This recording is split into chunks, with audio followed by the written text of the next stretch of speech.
How's it going, everybody? Ladies and gentlemen, welcome to a brand new video. The review for Spider-Man No Way Home. We just got out of the theater. This will be the spoiler-free review. We will have a spoiler-filled review on the channel, so look for that. But if you haven't seen it yet and you don't want the movie spoiled for you, right here is a safe place. Leave a thumbs up down below, share this video with a friend, subscribe if you're new, and we'll talk to you again soon.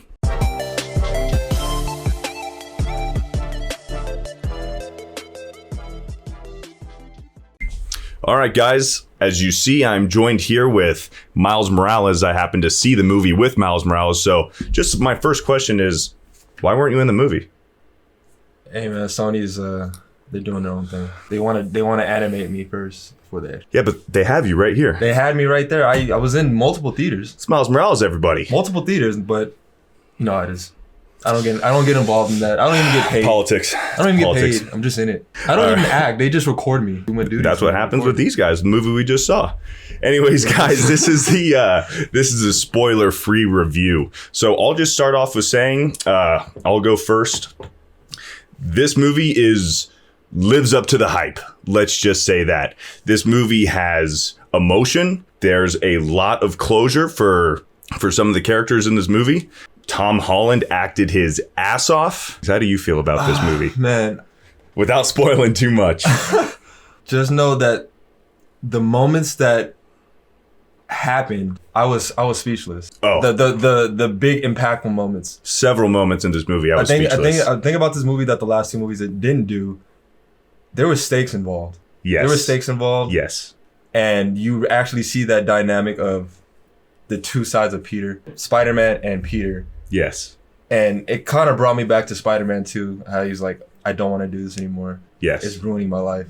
Yes. You got to see that a lot more, and I felt like it was a lot darker too. They explored that kind of they explored the same thing where Peter and Spider-Man's life, both of their lives crashed together, but they did it in a different way. Like Spider-Man 2, they both have the same kind of tone, but it's a different message, kind of. It goes different ways, but it's the same logic. I would say, besides Endgame, and this movie has more emotionally depth than Endgame.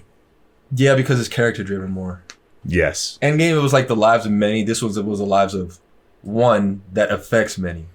And there's a certain part in this movie, it's about halfway through, just a bit halfway through, where something happens and this really becomes a Spider-Man movie. Yeah. And the first two Spider-Man movies in the MCU, Spider-Man's kind of been carried. He's kind of and you think that's going to happen with Doctor Strange in this movie, but it doesn't really. He doesn't ride off of Doctor Strange's coattails at all, really. That's been my main problem with this MCU Spider-Man. Because to be honest, I haven't been a fan. I wasn't a fan, and you even know this yourself. Yes. I wasn't even. I wasn't the biggest fan. I wasn't hyped for this movie. You were not. I was like, I don't know. I lost all faith in the movie because the first two, it was pretty much everybody else's movie, and Spider-Man was in it. I was like, I'm focusing on Iron Man. I want to do it because of Iron Man this, Iron Man that, and it's not doing what he did. Like in Homecoming, he didn't save the city. He saved Tony Hawk's company. Right. The second movie, again, did not save New York. Right. He saved England and a little bit of London, Italy. yeah. And it's like, he's not at his hometown. He's not the friendly neighborhood Spider-Man. He's just the one that happens to be there. Right. Instead of, this is your doing. This is the stakes of you being Spider-Man. This is what happens. And this movie took it to that point. Like, you're Spider-Man, you know, with great power comes great responsibility. That is interesting you said that, because thinking about it, the first two movies do kind of just seem like Spider-Man just kind of like spliced into the story, where this story is all about Spider-Man. Yeah, because even in Homecoming, it was like, you know, Peter's telling Happy, like, oh yeah, you know, this guy's trying to take all the Stark tech on his plane, and I know about it. It's like, well, no one took him seriously. No one took it seriously. Like, just who cares? Leave it alone. Thor will come and get him. Somebody's gonna come get it. Yeah. And he's like, no, I'm gonna do it because I'm here. And he's like, I don't think you should, but I guess just stay out of it. And he was like, no, I'm not gonna stay out of it. Yeah. that didn't sit right with me. And even in Far From Home, it's like, he even mentioned it himself when Nick Fury comes to talk to Peter. He's like, Peter was like, well, can't you get Captain Marvel to do it? Right. Why can't you get Thor to do it? Thor to do it. Why can't you get somebody else to do it? And it was like he was the last resort. Yeah, he's like, they're not even here. They're not even on the planet. It was almost like Disney or Marvel had a hard time making Spider-Man make sense at first in the MCU, whereas this movie, they finally like made it make sense. It's because they couldn't have Spider-Man outshine Iron Man. It's because the MCU is all Iron Man. Iron Man is the first three, the original three. The original three. So they can't have Spider-Man be the main guy. Yeah. Because even though Spider-Man is much larger than Iron Man. Yeah. Like, and even in Far From Home, Tony Stark could have easily done it himself. But I mean, he was dead. But I'm just saying that would have been a job for him. Nick Fury could have done it with S.H.I.E.L.D. himself. Like, Mysterio wasn't that big of a threat that they needed Spider-Man. You know what I mean? And what pissed me off is Mysterio he had no motive against Spider-Man.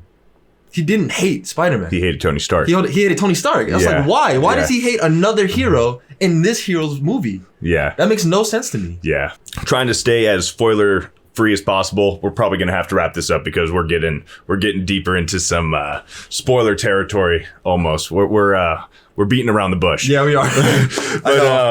So final verdict. What do you think, and give it a score? And you can use decimals. Final verdict. This movie is better than I thought it would be. Yes. I mean, I came into it with some expectations, but leaving all expectations out of it, it was a lot better than I thought it'd be. It restored my faith in the MCU Spider-Man. It's a lot better than Far From Home and Homecoming. Homecoming is non-existent to me. I don't even want to count that as canon anymore. Yeah. After watching this movie, it'd be hard to go back and watch Homecoming. People are saying that it's the best MCU movie. I can't say that yet. I have to watch at least 2-3 more times. Oh, I need to say, yeah. Before, so let's sink in so I can actually pay attention and stuff like that. Yeah. But to give it a score right now, I give it a solid like a 9.2. It was really good. 9. I mean, there was some nitpicky parts, but other than that, it was everything I wanted in Spider-Man. Yeah. It was honestly, it was a masterpiece because it was beautifully shot.